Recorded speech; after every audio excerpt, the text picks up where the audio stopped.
This is the Team Church Podcast with Kevin Gerald, where we exist to move church forward and have the conversations that every team needs to be having. Well, welcome back to the Team Church Podcast with Kevin Gerald. My name is Brandon Stewart, and I'll be your host today. We have designed this space to have the conversations that every team needs to be having. And our heart, our goal for this space is to tee up the conversation so that you can finish the conversation with your team at your church. So welcome to this space. So glad you're here today. We feel so honored and so privileged to have a voice and have a space in the life of your team every single month. However you're watching this today or listening to this today, why don't you hit the subscribe button? Plan to make this a regular thing. We'd be so honored and so privileged to be with you every single month. So today we have a very special episode for you, coming to you live from shelter in place, from quarantine life here in the Seattle area.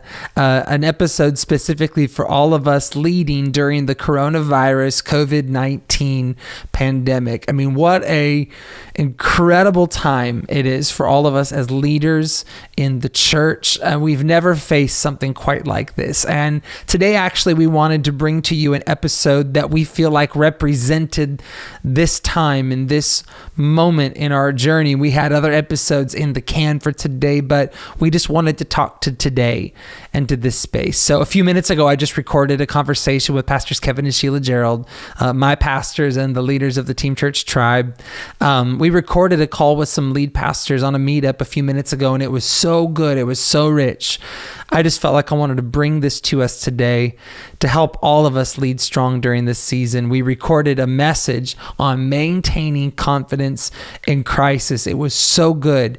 It's going to coach us all higher today. It's going to help all of us lead strong. So gather your team, get something to write with. Like, let's get into a mindset to receive. And let's just really believe God for some wisdom right now for all of us as we navigate very, very interesting territory. So here it is, without further ado, my conversation with Pastors Kevin and Sheila Gerald on maintaining confidence in crisis. Anyways, we're going to get started today. Pastor Kevin and Sheila have some thoughts that they prepared for us today just to encourage pastors and encourage leaders. So take it away, PK.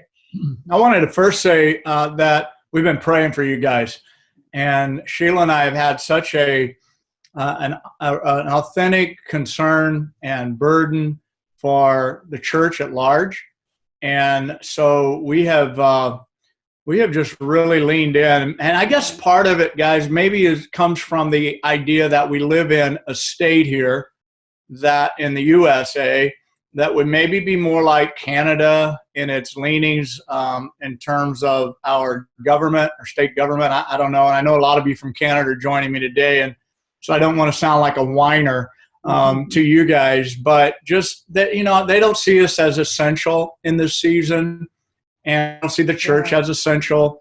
And yet our national government, thanks to our president, some of our Congress, they have passed a law that is making us part of the stimulus package, and making churches, I should say, part of the stimulus package.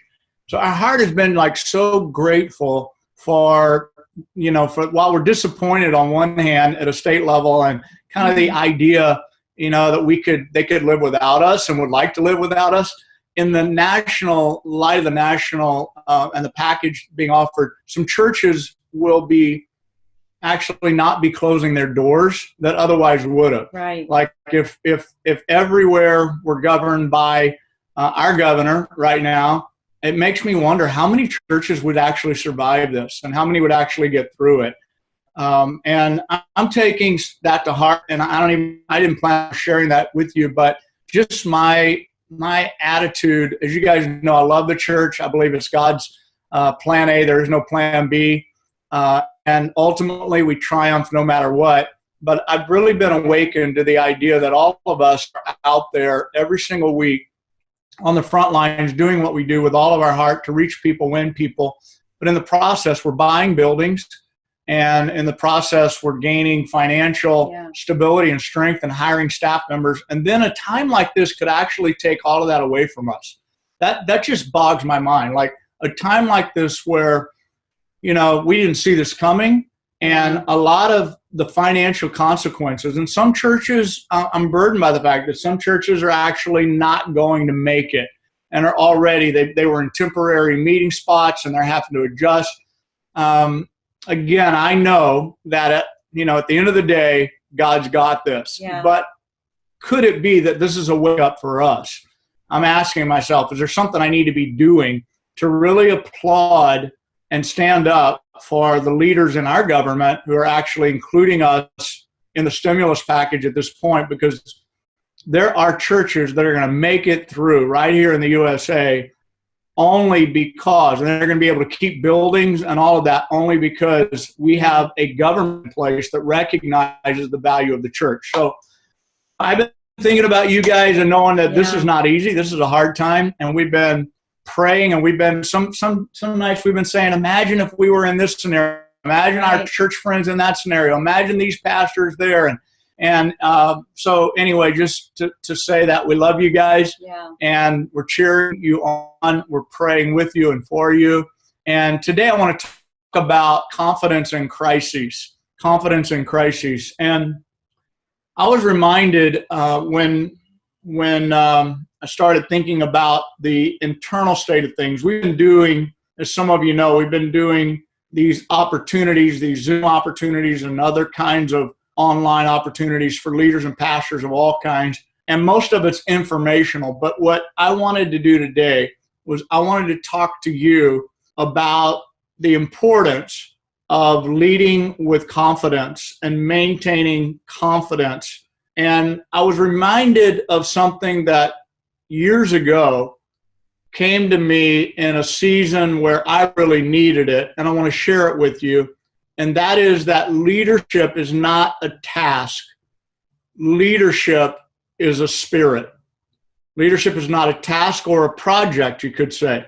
Leadership is a spirit. And an example of that would be, most of you you're familiar with the movie Braveheart and William Wallace riding on the stallion in a moment where everyone's morale is down, and he is gathering the troops, and he is saying, we will fight. And ask yourself, remember the speech, he's like 100 years from now, if you could come back to this moment. And he just gives this inspiring spiritual message of inspiration. And at the end of it, my mind goes to Deborah in the Bible when she rallied the men of Israel. And she said, guys, this is not the time to shrink back. This is not the time for us to back up. Row the front in her spirit of leadership. And you could go on and on. You could talk about Winston Churchill when he said, never give up. And the faces and the hearts of those people were lifted at a point where they needed to have spiritual strength. So I believe that leadership is at the very foundation and core. Yes, we need information, and yes, we need to know what we're dealing with. But I think at the very core, when you don't have nothing else, that's a time to understand that my leadership is spirit. It's not just a task. It's not just a project. And so that really means, what am I doing with my spirit? How am I maintaining my spirit? How am I keeping myself in a place of encouragement and confidence? So I want to share 5 things with you. And by the way, I skipped over this. I see it now in my notes. Hebrews 10:35. It does say, cast not away your confidence, which has great rewards. I love that because it literally says, if you'll keep your confidence on the other side of what you're going through, confidence in and of itself has its own rewards. So if we would tend to underestimate the spiritual nature of our leadership, I want us to be reminded today that the spiritual nature of leadership is more significant and more important than ever. But I want to give you, and Sheila's going to jump in here on some of this. Her and I actually have talked about this stuff, and we came up with a little list. The first thing I want to say about being confident in crisis is, first thing I would recommend is extend your timeline. Extend your timeline. So the tendency is in a season like this to focus on the quick return to normality. And that's our remedy. That's our cure. That's our, when are we going to get back? And what I want to suggest is that you're setting yourself up, if you're not careful, you're setting yourself up for short-term life. And there'll be a point where you could enter in, if you're not already, entering into a place of disappointment, a place of discouragement, because that hasn't happened yet. What I want to suggest is that you think long-term. There's a story of prisoner of war. I have two favorite prisoner of war. One of them is James Stocks, who are writers, by the way. James Stockdale, and the other one, I'm trying to remember his name, Viktor Frankl. These guys have written, but I'm pretty sure this is Stockdale who wrote about how he said that he had been through a lot of prisoner camp, POW experiences in prison camps himself, and he survived it. He said the people who survived were the ones who didn't put a date on their getting out of the prison. He said the ones who put the date on, like they would be like, if I just get out by, Christmas, or if I get out by Easter, if we get just, then I'm going to be good. He said the ones that actually make it out are the ones who say, no matter how long this takes. Like they set their brain in a position that I'm going to get through this and we're going to be good and we're going to be okay no matter how long it takes. And I just think that's really valuable to us right now, is whatever your timeline of hope is, maybe even praying, like maybe you've been praying for the miracle to happen. There's nothing wrong with that. Lord, in 2 weeks, I just pray that the malaria pill would work or whatever, and we would get back. You and I were just excited about only 2 weeks. And then when we heard the 30 days, we're like, 30 days. Well, then we were on a Zoom call with somebody that said, well, California's saying August 1st. And, it just made us realize, let's push it out there. And we're going to still pray for the miracle. But rather than me waking up pressed and disappointed in, oh my gosh, this could be August 1st, we're planning, and we'll talk about that in a minute, but things that we're already setting in our mind and in our everyday life, that it could be longer. It positions you in confidence. Second thing is talk about the wins in this season. Make sure you talk about the wins. I'm not suggesting that you hype this season of online as better than gathering, which I think we talked about that in one of the previous meetings that we had. Like there's some that I think have made that mistake, and I'm not suggesting that you pretend this season is easy. But I am suggesting that you talk a lot about the wins of this season to yourself, to your staff, every time you're on a phone call, every time you're chatting with a team member, like talk about the wins of this season. It will build you. It will encourage you. Like today, this morning, I got on a meeting with some of our team, and I was saying, man, I'm just so thankful for technology. I'm just so thankful that we weren't the best at it, still aren't, but I was able to say, I'm so glad that we had the foresight, that we were thinking ahead. And we just shared some of the wins that are happening. My staff is telling me that people are coming back to church, and we've even now noticed, Sheila and I, names of people who drifted away. And they're now back, not just in the weekend service, but they're joining our small groups. They're becoming active. There's wins. Talk about the wins. You want to comment on that one or keep going? No, that's great. Okay, number 3, restructure your schedule. Restructure your schedule. This is really empowering, guys. Most of us know what it is to be at the mercy of a routine. And how many of us lead pastors have said, man, I just feel so stuck, but this is my Monday, this is my Tuesday. You know, when do I get to, when do you prepare, Pastor Kevin, for your weekend? When do you have time to do this or do that? This is our time.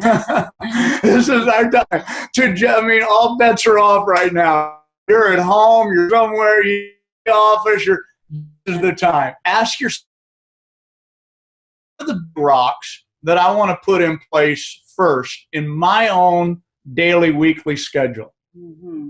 And just see the opportunity to reach the most important things to you as the lead pastor. How should you be spending your time? Should you not be spending your time? This is the time to exit from the stuff that you've been in those meetings and you thought, what am I doing here? Yeah. Why do I have to keep doing this? This is your time. Create a schedule for yourself. And I think that's what's so important for as a family. Although we don't have little ones, I do my best to be a part of helping raise children as a village, because if we want to see our grandkids, we got to keep the same people around them so we don't expose them to the virus. Yep. So that means I have to take part of helping with the children. So I have to then schedule, what am I going to do? When is he going to be able to? We do understand the kid issue, where you've got to know what is your schedule going to be, a little bit, what's your schedule going to be. But he and I have met in our mind that we have to wake up in the morning. We've got to give out energy in order for us to get energy. It's time for us. We could get a little down because we're just the same old. We're sitting out looking out the window, but we make ourselves get up, put out energy. Exercise, self-care. Eating. What are you doing with your self-care right now? What are you doing with, physically? Now's the time to say, from now on, this is the first thing I'll do every morning. I'll have 50 devotional, drink my coffee, and then I am off the gym, or I am right now. You don't have a gym if you're like us. You're hitting the streets, and I've got a few weights in my house. And anyway, we do our little routine every day, and get your routine, and then just know that when you emerge. Hey, here's another thing. I'm speaking. I don't know what you guys are doing. I'm speaking right now on Thursdays. My message prep is done way earlier than normal. So you can do it. You can do it. Like, I'm thinking to myself, okay, this would be good for me to actually maybe have Fridays off. Like I say I have them off, but they've become my study day for the most part. Yeah. And I got to get back to what is really meaningful, and this is a great time to do that. Number 4, improve your use of technology. Improve your use of technology. You may not want to go back to speaking live. Here's a thought. Every weekend. Well, this is the time to develop, if you haven't already done it or at the level that you can do it, develop your captures, your service captures, so that you have another great option. Yeah. That you don't have to speak live every weekend, but you can still speak. And maybe that experience in the past has been one that you had, but you didn't utilize it because it wasn't as good as it could be. Now's your chance to get better at technology. Now's the time to educate yourself on new frontiers of communication and the potential of how to use all the communication tools. Maybe lean into 1 or 2 new ones that you haven't been using and just utilize. Maybe you haven't been using technology for meetings. It would be a great time for you to start now. Even our council, we have pastors' council, and most of our guys and gals that are on our council, they're professional people. And we went to using technology and create the norm of having our pastors' council be able to do what we're doing right now, and that is gather around the meeting. Of course, we can all get on the screen together, see one another. But some of my business guys that are on the council, they travel. but they join me from the East Coast. Yeah. They can join me from wherever they are. I've had them even put us on in their automobile while they're on their way to appointments or whatever. And they're in their automobile. They got their headset. Point is that this is a great time to create some new normals around technology. So that's the fourth one. The fifth. Well, can I just tell you that when oftentimes you have recorded and you sat in the front row and amened yourself, and the people love that. Yeah. Because they think, well, if the pastor can sit in the front row and listen to himself, then this is okay. So it really helps the people to learn to accept that technology too. Some of you may also, I'll just say this, I don't want to, this is not meant to be offensive. I don't think it will be, but on another call that we were on, I told guys that if you'll just listen to your praise and worship honestly, it hurts.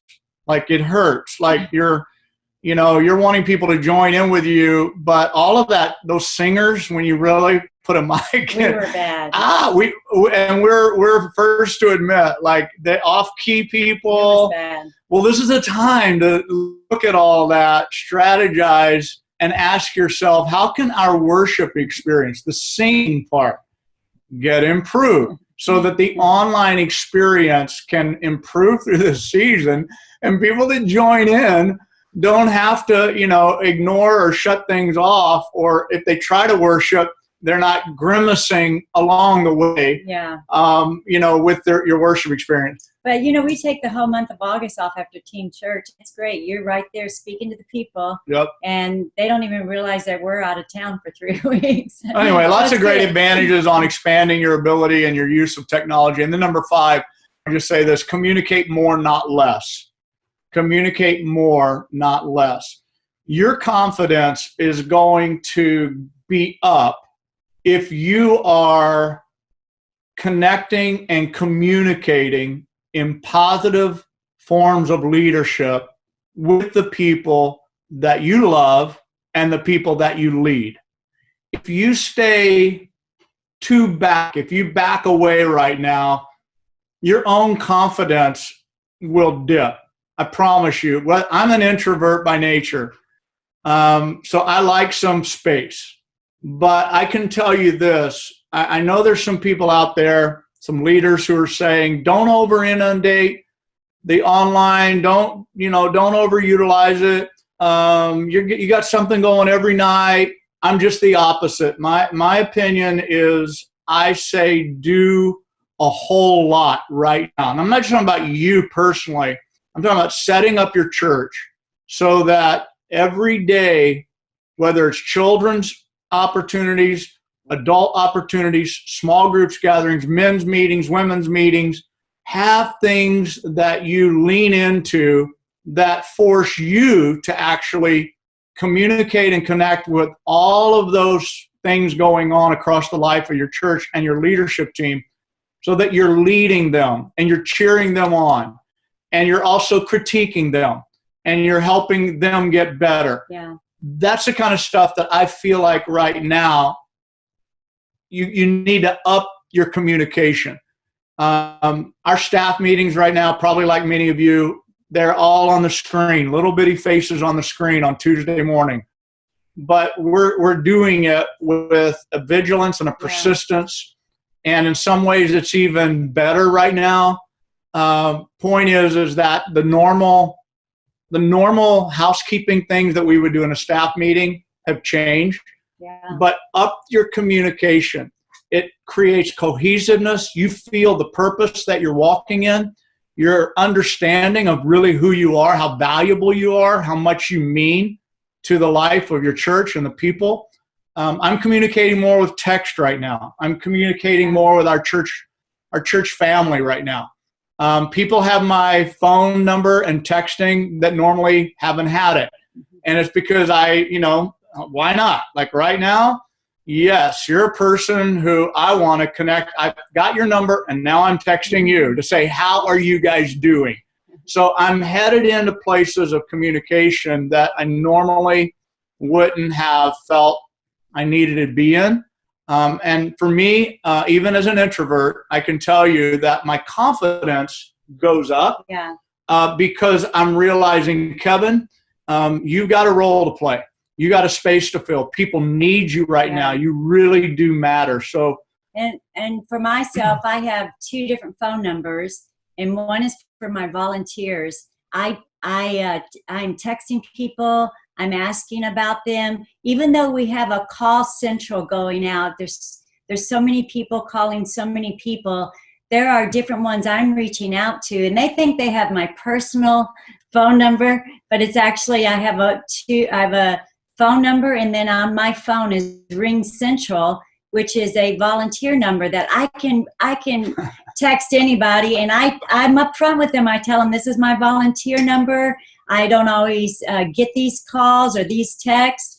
I kind of just let them know a forewarning, but they love that, Pastor Sheila has texted them, and it really means a lot to them. And then I want to say, when it goes to communicate more, not less, we as wives, I don't think there's very many wives on right now, but somehow if wives can understand that we need to communicate and be speaking confidence into our husbands. We are both reinventing the church, but this is very a time where we need to pour into confidence to him who's getting ready to speak, getting ready to give out the word. And I think it's so important that we are not so overwhelmed that we don't pour back into the guy who's got to get up on stage and talk to nobody in the pew, or maybe you're recording your sermon from your home. And I think at this point that any confidence that we can build into you all as pastors and speakers speak into the air, I think it's so important right now. And that when you do speak, you're speaking, you feel like to the air, you're not. Men, you are, and if there's some women pastors here, you are speaking to lives that are being changed. And be confident, even though there's no amens. Know that you really, really matter, and walk in that confidence. And don't allow these voices to speak into you at the same time while you're trying to speak out. And maybe tell your wife, if she's not on here, maybe just Pastor Sheila said. Just look her in the eye and just say, hey, listen, I know that this is hard for you. You're homeschooling. There's dishes in the sink all the time. We both need each other to build each other's confidence right now. Just be open and communicate it, because the church needs us right now to be confident. I believe his face brings so much calm and peace into those that are really nervous about what's going on. And so it's so important that we come across so confident and have peace and just show that calmness. Well, I think you'll agree that was an on-time, for the moment, necessary conversation today. Thank you, Pastors Kevin and Sheila, for coaching us all higher and helping us lead strong, for stabilizing us right now in this season. So, hey, however you're listening to this today, watching this, it's been our honor, it's been our privilege to be with you today. Why don't you hit the subscribe button? Plan to make this a regular thing with your team. We would count it an honor and a privilege to be with you the first Tuesday of every month. So until next time, Team Church, know we love you. We're praying for you. We're in your corner. We're speaking God's provision, God's protection over your lives and over your churches. So until next time, be blessed, walk in God's favor, and we hope to see you all and talk to you soon. God bless you. This has been the Team Church Podcast with Kevin Gerald. For more information on conferences and events, check out teamchurchconference.com.